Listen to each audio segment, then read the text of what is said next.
Okay, so you took the car to go and get some weed for the two of you. Correct. As I'm pulling off out of the complex, a shootout broke out. So you put your head down and crashed the car? Yes. Did you report the car stolen? Because he took it without my permission. That doesn't make sense to me. If it doesn't make sense, it's not true. This is Judy Justice. Tanaya Fox is suing her ex-boyfriend, Keontae Williams, for destroying her car after being involved in a shootout. Court come to order. All rise. Have a seat, please. Hello, Judge. Case 3019, Fox versus Williams. Thank you. Welcome. All right, Miss Fox, this used to be your boyfriend. Yes. From when to when was he your boyfriend? We started dating in 9th grade, beginning of our freshman year, till we stopped talking right after this accident happened, so about January. Okay, can we have dates, please? January in 2023, we stopped talking. How old are you now? 18. How old were you when you started dating him? 14? Okay. Did you ever live together? At your house, at his house? Did you ever live together with reality? In reality, did you ever live together? No. Did he ever stay at your house? Did you ever stay at his house? No. But we was together all the time, a lot. What does that mean? Like, we didn't live together, but we was always with each other Where? at his house. Better. Were you together at his house while you were still in high school? Yes. Is that your mother? Yes. Did you have your mother's permission Yes. to stay at his house? Is that right? Yes. Great. How old were you when you started staying at his house? 17. So you were there for a little while before this incident occurred. Now, you had a car. What kind of car? Malibu. What year? 2016. When did you purchase it? I don't remember the exact date, but the month was in January. Before the accident happened, I only had it for 2 weeks. Was there a note on the car? Yes. Do you have insurance on this car? You had to have insurance on the car. Yes. Full coverage. Yes. This is what you're claiming. You're claiming that you were at his house and he asked to borrow your car. You said no. Yes. Yeah, I don't believe that. I don't believe that you said no. So let's move on from there because it's not particularly relevant, but the car was involved in an incident and you want him that this incident occurred. He said it's not his fault at all. He borrowed the car. He didn't borrow the car to go and buy or negotiate for drugs at all, but he was just driving somewhere and he got in the crossfire of a shootout and the car was bullet-ridden and destroyed. Correct. Now, you're at your house, and this is in January or February? January January what? 21st. What time? Uncross your arms. What time did you take the car? Around 8, 9 o'clock. At night. Yes. Before you took the car, where were you? Were you in the kitchen, the bedroom? What room were you in? In the bedroom. What was she doing? In the bedroom with me. Doing what? Laying down, watching TV. Had you had dinner at your mother's house? This is your mother, right? Yes, ma'am. Had you had dinner at your mother's house? No. Where had you had dinner? It's between 8 and 9 o'clock. Everybody's eaten. Even, well, old people eat at 4:30 in the afternoon, but even people your age are finished with dinner by 8, 9 o'clock. Where did you have dinner? In the house. I don't eat much, so I don't know. Well, you have to eat. You had nothing to eat? No. Nothing. Okay. So go out at between 8 and 9 o'clock. Don't look down. Right here. I went out to buy weed for us to smoke. Okay. Is that where you told her you were going? Yes. She say okay? Yes. Yeah, that sounds right. Where'd you get the money from? Myself. From where? Working. Okay, so you took the car to go and get some weed for the two of you. Is purchasing marijuana legal where you live? No, ma'am. So you have to go to not a dispensary or something where it's legal. You have to go and buy it on the street? Correct. How much money were you going to spend on marijuana? Like $60. What? 60. So tell me what happened. So now you're going to find somebody on the street. Did you make arrangements with them before you went? Yeah. Did you call somebody and say, I'll meet you, on... Yeah, I called somebody and I went to go meet up with them. And you got into the car. I got into the car. As I'm going to get the weed. I got it. So you picked it up Yes. and you gave the seller the $60. Is not an answer. Yes, ma'am. And then what happened? As I'm pulling off out of the complex, a shootout broke out, and What complex? it's a complex behind the YMCA. Go ahead. And I put my head down once I heard the bullets hit the car, and I was driving straight. I hit the car. Yes. So it wasn't the guy that you bought from, it was somebody else? I don't. You don't know. So you put your head down and crashed the car? Yes. What did you crash into? The sidewalk. Okay, you have pictures of the car? Car was impounded, I assume. I do. I'd like to see it.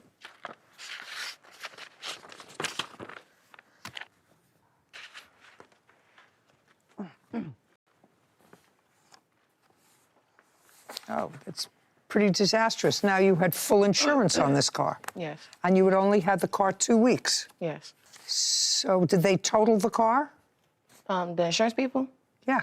No. I had tried to put in a claim for them to get it fixed, but they denied it. The police totaled it and put it inside the pound. I didn't understand a word that you said, so keep your voice up and speak slowly. The police put it inside the pound, but the insurance people, they just denied my claim that I put in for it to get it fixed. Why? They said that because the keys was in the engine, that it was technically my fault. Like, Nah. our fault. I have the denial letter. I'd like to see it.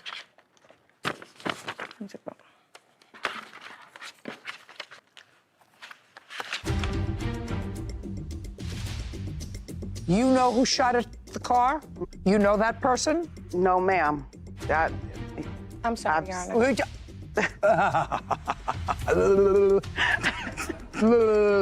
And later today, Why don't you show me what proof that you have that the defendant vandalized your car? You didn't see it. I did not see it. Right. But I So know now, she did it. I don't care what you know. I said proof. This is a proof case. Show me proof that the defendant vandalized your car.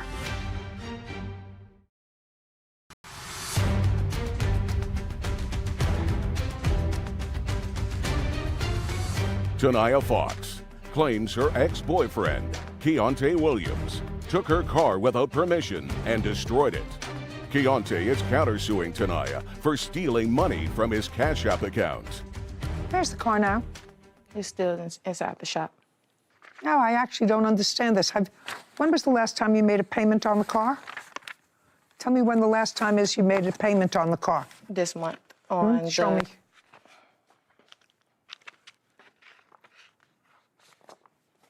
Did you report the car stolen? Yes. I have a police report. I'd like to see it. I actually think it's with those papers. Oh, here it is. Just a second.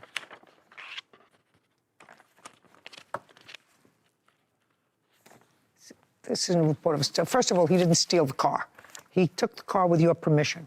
There's no question in my mind that living together, he went out to get you some weed with your permission. It was 8, 9 o'clock at night. There's no way that you said to him, no, you can't take it, and he took it anyway. It just doesn't make sense for a 17-year-old and an 18. That doesn't make sense to me. If it doesn't make sense, it's not true. Who decided to say that the car was stolen and tell that to the police? Who thought that that was a good idea? Me, because it was. I didn't give him permission. I actually told him to take his mother's truck, and he's told me no. Okay. Have you driven her car before? Yes. How many times? A lot. How much? More than 20 times? Yeah, sure. So I don't believe you. Now, the problem with you reporting the car stolen is that they didn't find that the car was stolen. They found the keys in the car. They found no evidence of the car being stolen. So they said the car wasn't stolen, the keys in the car. That means somebody had permission. That's still not a reason for an insurance company to deny a claim if you had full coverage on the car. So I would say that you're suing the wrong person. He's not going to pay for the car. Evidence that he actually went out to go sell marijuana. He wasn't buying it. I actually have a text message because we know who shot at the car. It's actually his cousin. I text. Oh, just a second. Do you know who shot at the car? No. I have messages of me texting the person and telling them. I'd like to see it. So you know who shot at the car? Madam, you know who shot at the car, is my Yes, question. yes, I'm Then sorry. sue them. Here you go.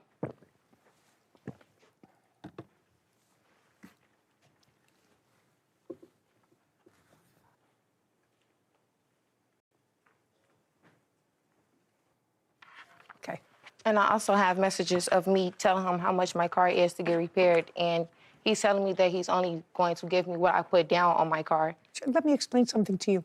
I'm not giving anything against him. If you know who caused this accident, who shot your car, which is what you say, you Yeah, have to but sue I'm him. suing him because he took it without my permission. I don't believe, and I'm telling you that I don't believe that. I'm telling you that I don't believe that. So I'm telling you to sue the person who caused the accident. That's what you have to do, not him. I don't believe he didn't have permission. There's no question if you lived at his mother's house with him, he's driven your Chevy Malibu. So I don't believe that he didn't have permission. He So took it out permission more than one time in life. sue the person who shot up your car and caused this accident. You say you know who My it car would is. have never been inside an accident if he didn't take it out my permission. Do you understand what I just said to you? Yes, I do. I said I don't believe you. Sue the person who shot up your car and caused the accident. You know who they are. File a police report against them. How's that? Is the person who shot up her car a regular selling drugs? Not that I know of. That person was there the night that you were there allegedly purchasing drugs? Yes, ma'am. Yes. Is that the person who shot at your car? I don't know who shot at the car, ma'am. She knows. Did he tell you who shot at his car? Yes. See, I believe that. No. You know who shot at the car? No, ma'am. Do you know what cousin she's talking about? Absolutely not. First name. You know that person? You know that person? No, ma'am. That. I'm sorry, Your Honor. We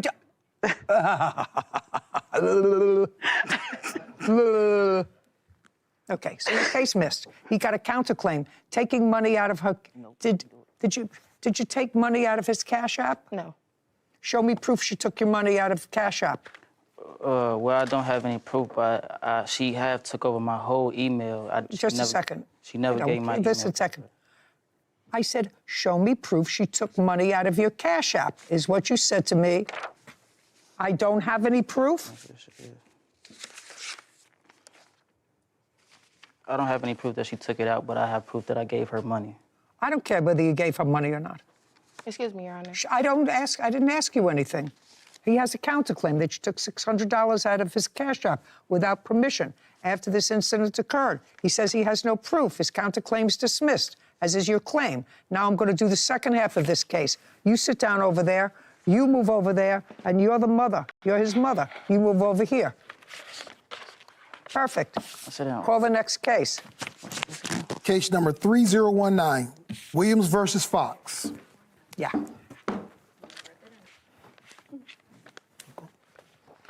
Did you swear, Miss Williams? Kevin? Raise your right hand, please. You swear to tell the truth in these matters today? Yes. Yes. Thank you. Okay. What you're asking for, if I find that she actually vandalized your car, is $3,879. Yes. Are you out of your mind? Are you really? Seriously? Are you out of your mind? How you has that been just out a of my second. mind? I just given you the number, so you must be out of your mind, or you think that I am.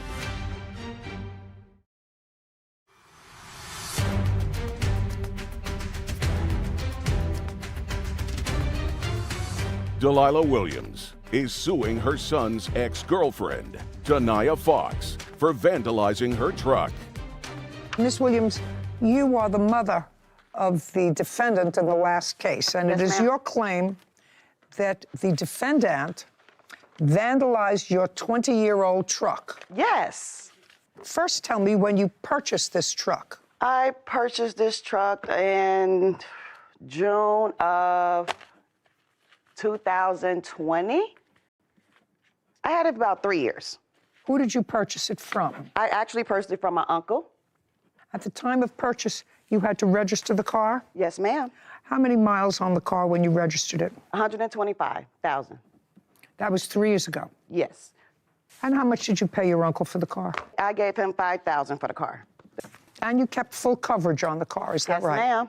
It is your claim that she vandalized the car. And I'm going to get to proof that you have that she vandalized your car. According to you, you had full insurance on the car. Yes. And the insurance paid you for the damage, totaling the car, according to you. Yes. And gave you how much money? They gave me $9,000. They gave you $9,000 for a car that you paid $5,000 for. Yes. So far, you're ahead of the game, $4,000. Yes, I was. And then, according to this, you bought the car back from the insurance company. Yes. For how much? $2,100. So you're still ahead, $2,000. Yes, ma'am. And you have your truck back. Yes, ma'am. Okay. And what you're asking for in your lawsuit against the defendant, if I find that she actually vandalized your car, is $3,879. Yes.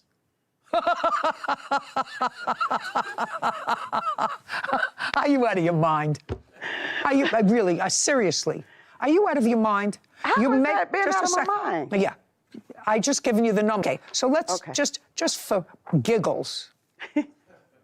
Why don't you show me what proof that you have, proof that the defendant vandalized your car? Well, Not well. This isn't a well. Show me what sent proof my- you. she you sent didn't my see son. it. You didn't see it. I did not see it. Right. But I So know now, she did it. I don't care what you know. I don't care what you know. I said proof. This is a proof case. Show me proof that it's your case. Show me proof that the defendant vandalized your car. I do not have proof, Your Honor. Well, then you have no case. Goodbye. Thank you very much. This court is adjourned. All right. I'm happy with that. This way. I came home from my birthday photo shoot, and he asked me to use the car to go sell marijuana, and I told him no, to take his mother's truck. No, but she gave me her keys. I went to go do that. But he said that the car didn't have no gas, but I still told him no, to lay down. And when I dozed off and went to sleep, I woke up and he was gone. You hit a gunfire, you hit the bullets hitting the car, and you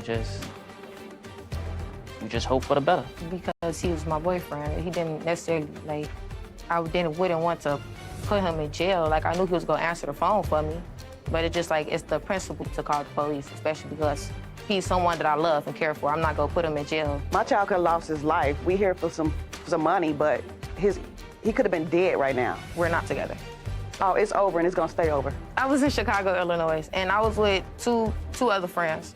And around the time that she said that, she called my mom, said it happened, I was gone from Indiana for the day before that happened and the day that it happened. Yeah, sure she was. That's what they all. The grand doors of the courtroom swung open, revealing a chamber where the weight of the law met the complexities of a human heart. The air inside was still, smelling faintly of old paper and the earnest hope for resolution. Within these walls, justice was not merely a concept, but a living, breathing entity, guided by the sharp mind and steady hand of Judge Judy Shineland. The case before the court was number 3019, a dispute titled Fox versus Williams, a name that carried the history of a young love that had once blossomed in the hallways of a high school and now sat withered in the presence of the law. Tanya Fox stood at the podium, her youthful face a mixture of lingering affection and newfound resolve. She was 18 years old, but the events of the past few months had added a layer of maturity to her eyes that surpassed her years. Across from her stood Keontae Williams, a young man with whom she had shared her journey, ninth grade assignments, and the innocent thrill of a first date. They had started dating at the tender age of 14, building a world together that felt invincible until the harsh reality of the adult world intervened.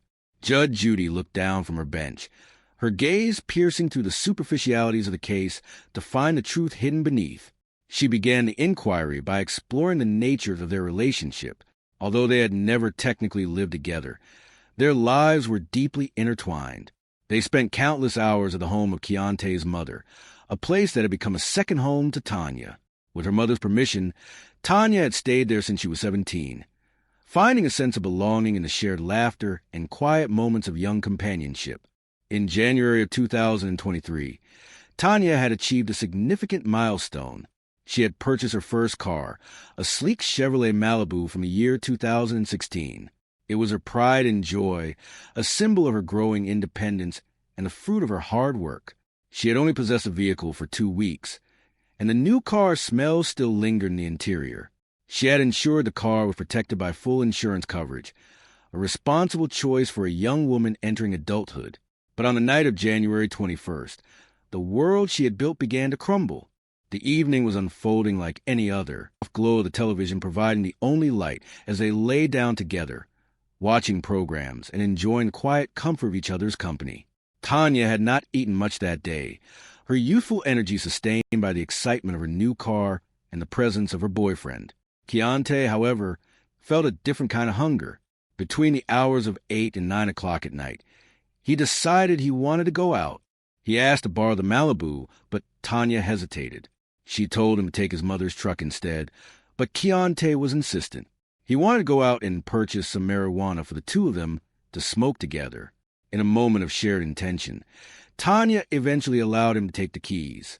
It was a choice rooted in the casual nature of their relationship, a decision that neither could have predicted would lead to a catastrophic turning point. Keontae drove the Malibu into the night, heading toward a complex behind the local Young Men's Christian Association. He had made arrangements to meet someone, a transaction for $60 worth of marijuana. The exchange happened quickly, the money changing hands for a small package of green leaves. But as Keontae began to pull away from the complex, the silence of the night was shattered by the terrifying sound of gunfire. A shootout had broken out in the shadows, and the Malibu was caught in the crossfire. In a state of down as the bullets began to strike the metal of the car, he drove straight, blind to the world around him, until he hit a curb with a jarring impact. The car came to a sudden halt, its engine silenced by the trauma of the encounter. The Malibu, once a symbol of pride, was now a bullet-ridden wreck, impounded by the police and deemed a total loss by the harsh standards of the street. When the news reached Tanya, her world stopped. The car she had worked so hard for was gone, and the boy she loved had been at the center of the chaos. In her confusion and pain, she attempted to report the car as stolen, a desperate act to find a way for the insurance company to cover the loss. But the insurance company denied the claim, stating that because the keys were in the ignition, the responsibility fell upon the owner. The police report reflected the complicated truth of the situation. In the courtroom, Judge Judy listened as the two young people recounted the events. She saw the flaws in their stories, the contradictions that arose from fear and a desire to avoid consequences. She spoke to them with the wisdom of someone who had seen 1,000 such tragedies. She reminded them that if a story does not make sense, it is likely not the truth. She challenged Tanya's claim that the car was stolen, pointing out that Keontae had driven the vehicle dozens of times before and that their living situation denied. The case also involved a counterclaim from Keontae, who accused Tanya of taking $600 from his Cash App account without his permission after the accident. He claimed she had taken over his email to access the funds, but he had no proof to offer the court. Judge Judy dismissed both cases, recognizing that the situation was born of poor judgment on both sides. She saw a young man who had casually admitted to a crime in a state where marijuana was still illegal, and a young woman who was trying to sue the wrong person for a tragedy caused by an unknown gunman. But the afternoon was not yet over. The second half of the case involved Keontae's mother, Delilah Williams, who was suing Tanya for $3,879. She claimed that Tanya had vandalized her 20-year-old pickup truck in a fit of rage after the Malibu was destroyed. Delilah had purchased the truck from her uncle 3 years prior for $5,000 in cash.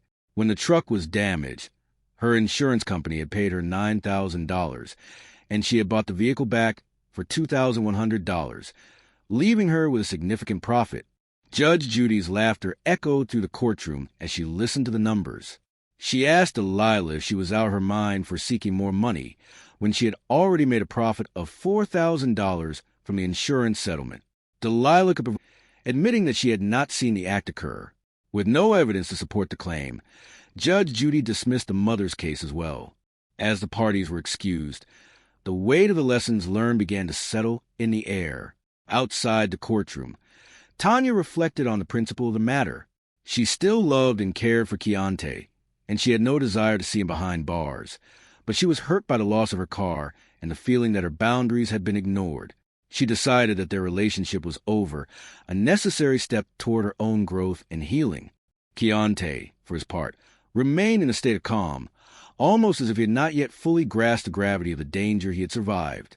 The proceedings concluded with a discussion between the judge and her colleagues about the importance of parental guidance. They spoke of the poor judgment shown in letting young teenagers live together without a clear trajectory toward a stable future. They discussed the casual nature with which the young man admitted to breaking the law and the unfortunate reality that violence has become so ingrained in some communities that being shot feels as ordinary as having oatmeal for breakfast. The story ended not with grand financial reward, but with the quiet power of the truth. It was a story of a young woman learning to stand on her own 2 feet, a mother who tried to benefit from a loss, and a young man who was lucky to be alive. A path had been cleared for these individuals to move forward, leaving behind the wreckage of the past to seek a future built on better choices and a deeper understanding of the law. The courtroom became a classroom, and the judgment was a reminder that while love can be blind, justice always seeks the light. Tanya walked away with the knowledge that she was stronger than her circumstances, and that her future was hers to build, one responsible choice at a time. The echoes of the case serve as a lingering inspiration for all who watched, a call to live with integrity and to cherish the gift of a life that could have been lost in the shadows of a single night. The morning sun filtered through the tall windows of the courtroom, casting long and solemn shadows across the polished wooden benches. It was a place where stories often collided, where the fragments of broken relationships were laid bare before the unyielding eyes of justice. In this hall of truth, the air was thick with anticipation and the quiet hum of the air conditioning. The bailiff stood tall and announced with a voice that commanded immediate attention that the court was now in session. He instructed everyone to rise as the honorable judge entered the room. Judge Judy Justice walked to her bench with purposeful stride, her black robe billowing slightly behind her. She was a woman who had seen it all, a person whose sharp intellect could pierce to the most complex beneath. The bailiff called out the case number, announcing that it was case number 3019, Fox versus Williams. The judge took her seat and looked over the papers spread out before her. She glanced at the 2 young people standing at the lecterns. On one side stood Tanya Fox, a young woman who looked both determined and weary. On the other side stood Keontae Williams, her former boyfriend, who appeared somewhat defensive yet resigned to the situation. The judge began by acknowledging the history between them. She noted that they were not strangers. They had a past that stretched back to their early adolescence. Tanya Fox began to recount the timeline of their relationship. It had started in the 9th grade, at the very beginning of their freshman year, in high school. They were only 14 years old when they first fell into each other's orbits. 2 teenagers navigating complexities of young love. They had stayed together for several years, a significant portion of their lives, until they stopped talking shortly after a fateful incident in January of the year 2023. Tanya was now 18 years old. The judge questioned them about their living arrangements, seeking to understand the level of intimacy and trust that had once existed between them. Tanya clarified that while they did not technically live together in a legal sense, they were together constantly. Tanya had even received permission from her mother, who was present in the courtroom, to stay at his house when she was 17 years old. The heart of the dispute centered on a car, a 2016 Chevy Malibu. Tanya had purchased a vehicle only 2 weeks before it was destroyed. It was a significant investment for a young woman of 18, and she had taken out insurance on it, believing she was protected. However, the events of a single night in January had turned her investment into a heap of bullet-ridden metal. Tanya claimed that she was at Keontae's house on the 21st of January when he asked to borrow her car. She insisted that she had said no, but the judge was skeptical. Experience had taught the judge that in relationships between young people who spent all their time together, permission was often implied or easily granted, regardless of what was said later in a courtroom. Keontae's version of the night was different. He admitted to taking the car around 8 or 9 o'clock at night. Before he left, they had been in the bedroom together, lying down and watching television. They had not eaten dinner at the house. Keontae explained that he did not eat much, which drew a sharp remark from the judge about the necessity of nourishment. When pressed about his motivation for leaving the house so late, Keontae looked up and admitted that he went out to purchase marijuana for both of them to act, one that he seemed to view as a mundane part of his daily life. He had $60 of his own money, earned from working, and he had made arrangements to meet someone at a complex located behind the Young Men's Christian Association. The journey for $60 worth of marijuana turned into a nightmare. Keontae described how he met the seller and completed the transaction. As he was pulling away from the complex, the silence of the night was shattered by the sound of gunfire. A shootout had broken out in the area. In a moment of pure survival instinct, Keontae put his head down to avoid the bullets and drove straight ahead. He heard the terrifying sound of metal being pierced by lead. In his panic and with his vision obscured, he crashed the Chevy Malibu into a sidewalk curb. The car stopped and would not move again. It was a disastrous scene, and the car was eventually impounded by the police. Tanya's struggle with the insurance company began immediately after. Despite having full coverage, her claim was denied. The insurance company pointed to the fact that the keys were left in the ignition and the circumstances of the incident, claiming it was technically her fault for allowing the situation to occur. Tanya felt betrayed, not just by the insurance company, but by Keontae. She had reported the car as stolen to the police. Keontae had driven the car dozens of times before, and they were living together. The claim of theft was hard to believe. If something does not make sense, the judge remarked, then it is not true. The tension in the courtroom shifted as Tanya claimed she knew who had shot at the car. She suggested it was actually a cousin of Keontae and that she had text messages to prove it. She also mentioned that Keontae had offered to pay her back only the amount she had put down on the car, rather than the full cost of the repairs or the value of the vehicle. The judge, however, remained focused on the legal responsibility. She explained to Tanya that if she knew who had actually caused the damage by firing the weapon, that was the person she needed to sue, not the person who was driving the car with her implied permission. The case against Keontae for the destruction of the car was dismissed, as the judge did not find sufficient evidence that he had taken it without consent or that he was the primary cause of the damage in a legal sense. Keontae had a counterclaim of his own. He accused Tanya of taking $600 from his cash application account without his permission after the car incident. However, when asked for proof, he had none. He claimed she had taken over his email account, but without documentation or digital evidence. His claim carried no weight in the eyes of the law. His counterclaim was also dismissed. The Keontae's mother, Delilah Williams. Delilah was suing Tanya for $3,879, claiming that Tanya had vandalized her 20-year-old truck. The judge looked at the numbers and asked Delilah if she was out of her mind. Delilah had purchased a truck 3 years prior from her uncle for $5,000 in cash. After the alleged vandalism, her insurance company had paid her $9,000 for the total loss of the vehicle. She had then bought the truck back from the insurance company for $2,100. The judge quickly calculated the math. Delilah had already made a profit of nearly $2,000 from the insurance payout while still possessing the truck. To sue Tanya for an additional $3,879 seemed like an attempt to gain even more from the situation. Furthermore, when asked for proof of the vandalism, Delilah admitted that she had not seen Tanya do it. She simply claimed that she knew it was her. Without proof, the judge dismissed the case immediately. As the court adjourned, the participants left the room, each carrying the weight of the lessons they had learned. Tanya reflected on the end of her long relationship. She realized that while she loved and cared for Keontae, the principle of trust had been broken.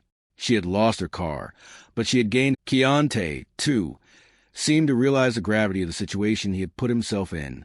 His casual attitude toward illegal activities and the danger he had faced was a wake-up call. The judge's final thoughts echoed in the quiet courtroom. She expressed concern over the judgment of parents who allowed their teenagers to enter into adult living arrangements so early in life, noting that it often led to more problems than solutions. She also marveled at how casually young people admitted to crimes and how they seemed desensitized to the violence of a shootout, treating it as if it were as mundane as eating breakfast. The case of Fox versus Williams was more than just a dispute over a Chevy Malibu. It was a window into the complexities of modern youth, the struggle for accountability, and the enduring search for truth in a world filled with contradictions. In the end, the courtroom stood silent once more, but the echoes of the testimonies remained. It was a reminder that every action has a consequence, and that the path to a better future is paved with honesty, better judgment, and a respect for the law. Tanya and Keontae walked out of the building, separate now, heading into a world where they were to find their own ways to rebuild what had been lost. The morning sun began to cast its light over the halls of the courthouse where the Honorable Judy Justice presided. Within these walls, stories of broken promises, yet they always carried a deeper lesson about the journey of growing up and the weight of responsibility. On this particular day, the air held the scent of old paper and the quiet hum of anticipation. The case before the court involved two young souls, Tanya Fox and Keontae Williams, whose lives have been intertwined since the innocent days of their youth. Tanya Fox sat at the plaintiff table, her expression a mix of frustration and lingering sadness. She was 18 years old, standing at the threshold of adulthood with a heart that had recently learned the harsh realities of trust. Opposite her sat Keontae Williams, the young man who had been her boyfriend since they were both only 14 years old. Their journey had started in the 9th grade. During their freshman year of high school, for 4 years, they were almost inseparable, although they did not technically live together in a shared apartment. Their reality was one of constant companionship, mostly spent at the home of Keontae. In the middle of January in the year 2023, Tanya had achieved a significant milestone. She had purchased a 2016 Chevrolet Malibu. It was a proud moment for her, a symbol of independence that she had worked hard to secure. She had only owned the vehicle for 2 weeks when the incident occurred. On the night of January 21st, between 8 and 9 o'clock, they were in the bedroom, resting and watching television after a quiet evening. The narrative of that night was a complex one. According to Tanya, Keontae had asked to borrow her new car, and she had firmly said no. She even suggested that he take the truck belonging to his mother, Delilah Williams. However, Keontae had a different recollection. He felt that in their world of 4 years together, borrowing the car was a natural extension of their bond. Regardless of how the keys were obtained, Keontae drove the Malibu out into the night. His destination was a housing complex located behind the local YMCA. His purpose, by his own admission in the courtroom, was to purchase $60 worth of marijuana, an act that was not legal in the jurisdiction where they resided. As Keontae was pulling away from the complex after completing his transaction, the quiet of the night was shattered. A shootout broke out in the vicinity. The sound of bullets hitting metal was a terrifying reality that no young person should ever have to face. In a moment of pure survival instinct, Keontae put his head down to avoid the crossfire and kept driving straight. The car struck a curb with significant force, coming to a sudden and disastrous stop on the sidewalk. The vehicle, which Tanya had owned for only 14 days, was rendered immobile when the case was called Case Number 3019, Fox versus Williams. The courtroom fell silent. Judge Judy looked at the two young people before her. She saw not just a legal dispute over a car, but a cautionary tale of poor judgment and the complications of teenage romance. Tanya was suing Keontae for the destruction of her car, claiming he took it without permission.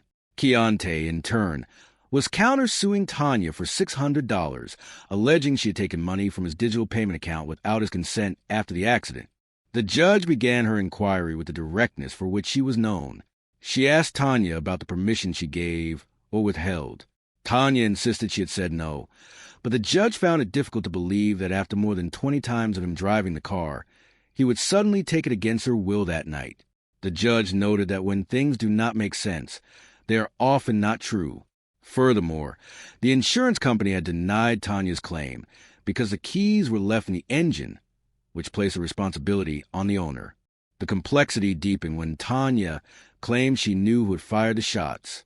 She alleged it was a cousin of Keontae and presented text messages to support her claim. The judge, with a voice of wisdom, explained that if someone else shot the car, that was the person Tanya needed to sue. Unauthorized use of the car, the judge remained skeptical of Tanya's claim of theft. The history of their relationship spoke louder than the frantic police report filed after fact. The judge then turned her attention to Keontae's counterclaim. When asked for proof that Tanya had taken $600 from his account, Keontae admitted he had no evidence. He claimed she had taken over his email, but without documentation, his words could not stand as legal truth. Consequently, the judge dismissed both the original claim and the counterclaim between the two young individuals.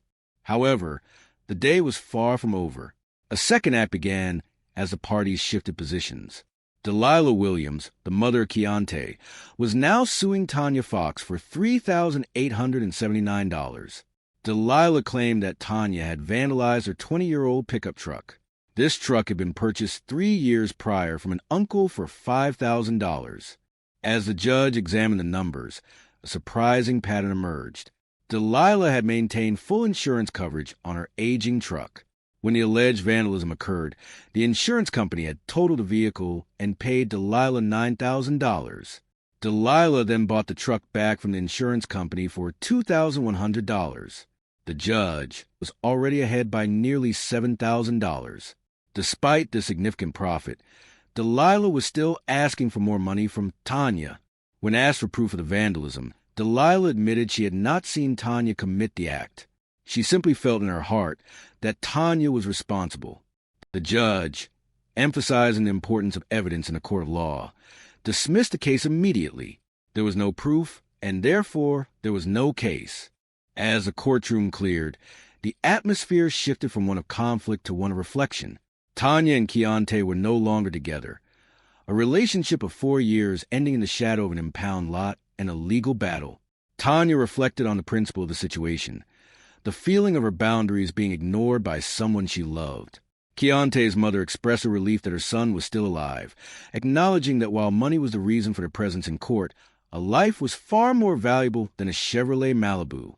In the aftermath, the judge shared her insights with her colleague, Sarah.